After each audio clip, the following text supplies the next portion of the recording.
El papel de los chamanes en el México prehispánico era muy importante. Los chamanes eran hombres sabios y respetados que en muchos pueblos se encargaban del equilibrio natural de las cosas. En la cosmogonía chamánica existen dos niveles de la conciencia, el tonali y el nahual. El mundo visible equivale al tonali, el nahual se refiere al mundo energético. Si las creencias que conforman el chamanismo están en lo correcto y efectivamente esa es la forma en la que funciona el universo, todo mito, historia y leyenda que conocemos de las antiguas culturas podrían ser verdad.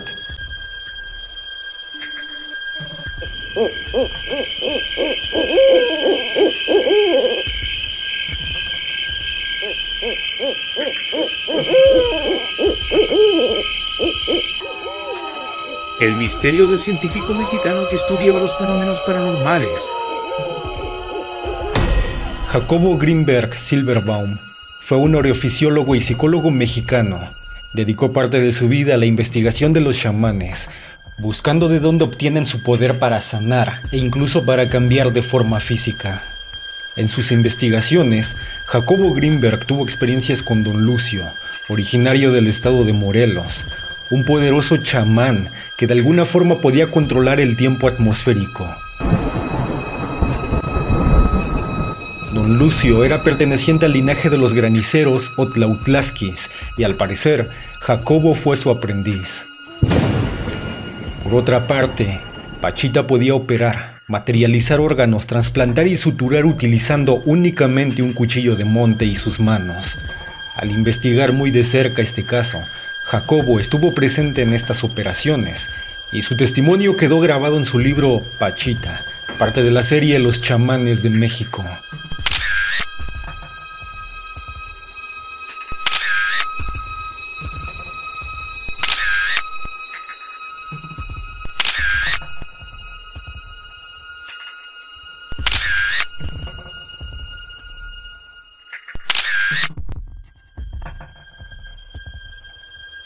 Monjes o personas que manejan estados de la mente que podemos llamar elevados o alterados. Jacobo Grinberg estudió este tipo de personas y logró demostrar que existen habilidades que el cerebro humano es capaz de realizar, habilidades que se encuentran dormidas, pues nunca se nos ha enseñado a desarrollarlas y mucho menos a manejarlas. Una de ellas, por ejemplo, es la visión extraocular.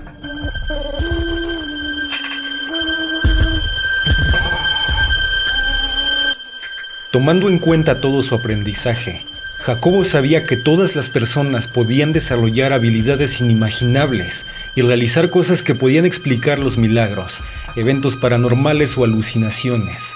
Pues como científico tenía que encontrar la manera de explicar cómo es que todas estas cosas son posibles en nuestro plano de realidad.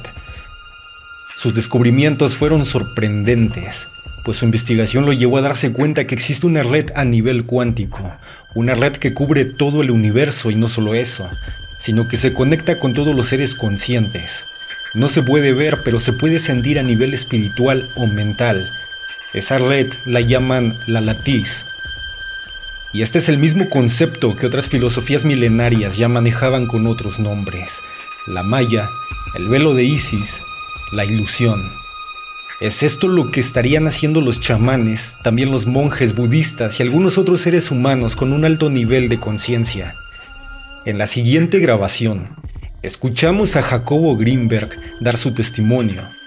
Con esto tenemos un panorama más claro sobre algunos fenómenos paranormales. Yo soy un científico, fui de un laboratorio, estudio la actividad cerebral, la fisiología cerebral, y me invitaron a conocer a esta mujer Pachita y a sus operaciones.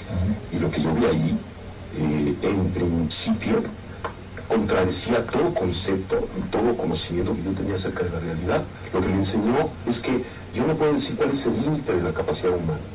A partir de esa experiencia yo no me atrevo a decir, el ser humano no puede hacer esto, el cerebro tiene tal límite en su potencialidad, sino que parecería que estamos dentro de un continuo extensísimo y no conocemos cuáles son los extremos de este. ¿Cuáles son las experiencias de chamanes que más le han impresionado?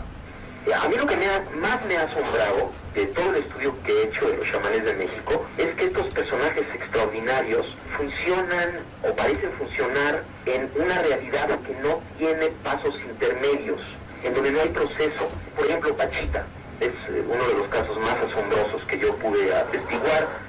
Yo trabajé con ella varios meses. Pachita tenía un paciente a verla, por ejemplo, alguien que tenía un problema pulmonar, y entonces si ella decidía, de alguna manera podía percibir directamente lo que le sucedía al paciente y lo que el paciente requería para mejorar. Si el paciente necesitaba, ella hacía una operación en donde extraía los pulmones enfermos e injertaba pulmones sanos. Ahora, esto es inconcebible. Vamos, la cirugía actual ya empieza a hacer este tipo de operaciones, pero la forma en la que Pachita hacía estas operaciones era con prácticamente las manos vacías. El único instrumento que utilizaba era un cuchillo de monte, muy burdo, muy grande, y además las operaciones eran realizadas en minutos, era casi instantáneo lo que se hacía. Y yo cada vez que veía esto me asombraba cada vez más de la inexistencia de pasos intermedios. Pachita sacaba el pulmón enfermo, injertaba el otro pulmón y listo. De alguna manera todo quedaba arreglado, como si no hubiera necesidad de una serie de procesos que normalmente uno supone que deben de ocurrir para la interconexión de los órganos injertados. Y al preguntarle a Pachita ¿qué pasaba? ¿Cómo es que hacía este portento? Ella decía que el proceso simplemente ocurría así. No solamente operaciones de pulmón, sino de corazón, de cerebro, cosas verdaderamente extraordinarias. Siempre tenían esta característica en donde parecería que Pachita estaba localizada como ser sentiente, como ser sensible, en un nivel de la realidad en donde lo que ella deseaba ocurría. No había ningún mecanismo aparente, ¿no?, entre su deseo y la realización del deseo. Si su deseo era materializar un objeto, el objeto aparecía mágicamente de la nada, o si su deseo era desaparecerlo, también ocurría. Esto era lo más asombroso.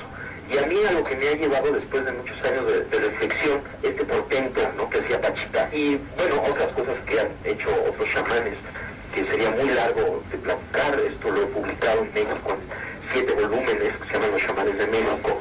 Aunque ningún chamán que yo conocí llegó al nivel de Pachita, todos los chamanes, por ejemplo Don Panchito, el chamán maya, tenía esta misma característica de estar localizado en un nivel de conciencia directo que se manifestaba en su sensibilidad portentosa, ¿no?, en su capacidad de codificar información en forma directa, yo pensaría. Ahora, yo he tratado de explicar esto en muchas formas y la verdad es que no he tenido mucho éxito. Y lo último que he pensado, que le voy a platicar, es lo que más se acerca, de acuerdo con mis ideas, a un posible entendimiento de lo que sucedía. Decía antes que el cerebro, al interactuar con este campo informacional preespacial, como resultante final, crea la realidad perceptual. Ahora, lo que yo he pensado es que esta realidad que se crea, que es el producto final de un proceso cerebral, una vez creada, tiene una existencia real. Lo que estamos viendo, los colores, las formas, existen en este nivel que estoy mencionando. Son al mismo tiempo un producto final de un procesamiento, pero ya que está esto, tienen existencia real, pero existen como conciencia, no existen como materia, sino existen como conciencia. De acuerdo con esta idea, Pachita estaba localizada en esta conciencia directamente, ya en la creación, ya no había proceso, y las leyes de esta conciencia que llamamos mundo, que llamamos objetos, que en realidad es pura conciencia, de alguna manera ya las manejaba, y en este nivel no hay pasos intermedios, puesto que todo es conciencia, puesto que aún los objetos que percibimos son, esta resultante final, son parte de la conciencia. Entonces, si uno está totalmente localizado ahí, si uno no tiene ninguna duda acerca de que la realidad es de ese nivel, entonces uno simplemente funciona en ese nivel con las leyes de ese nivel. De tal forma que esto es lo que yo estoy empezando a concluir después de 15 años, ¿no?, de estar pensando acerca de, y tratando de explicarme qué es lo que sucedía con Pachita. Y si se fija, la explicación es de lo más sencilla que hay, y al mismo tiempo de lo más complejo, como creo lo que tiene más valor, ¿no?, que es al mismo tiempo muy simple, muy sencillo, pero al mismo tiempo muy complejo. Quizás su teoría sintérgica sea el puente perfecto para entender la realidad. Exacto.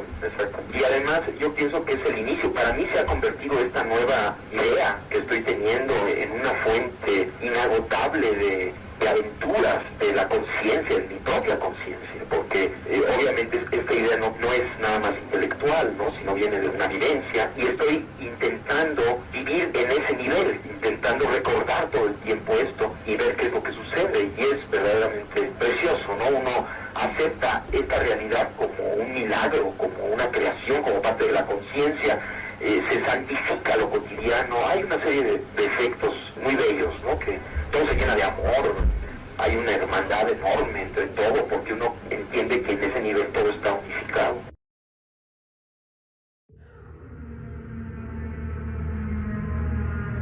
Jacobo Greenberg desapareció. No dejó ningún rastro y su ausencia dio origen a todo tipo de especulaciones y teorías de conspiración, en las que, según, fue secuestrado por la CIA o por la NASA. El último rastro que se tiene de él fue de un testigo que vio cómo 2 hombres vestidos de traje se lo llevaron. Esto ocurrió un 8 de diciembre del año 1994 en una gasolinera. Un elemento importante que apoya esta teoría es que, en el año 2010, la CIA reveló en Internet documentos que se habían mantenido secretos, información sobre ovnis, y también salió a la luz una investigación firmada por el mismo Jacobo Greenberg. Hoy día, su desaparición sigue siendo uno de los misterios más grandes sin resolver.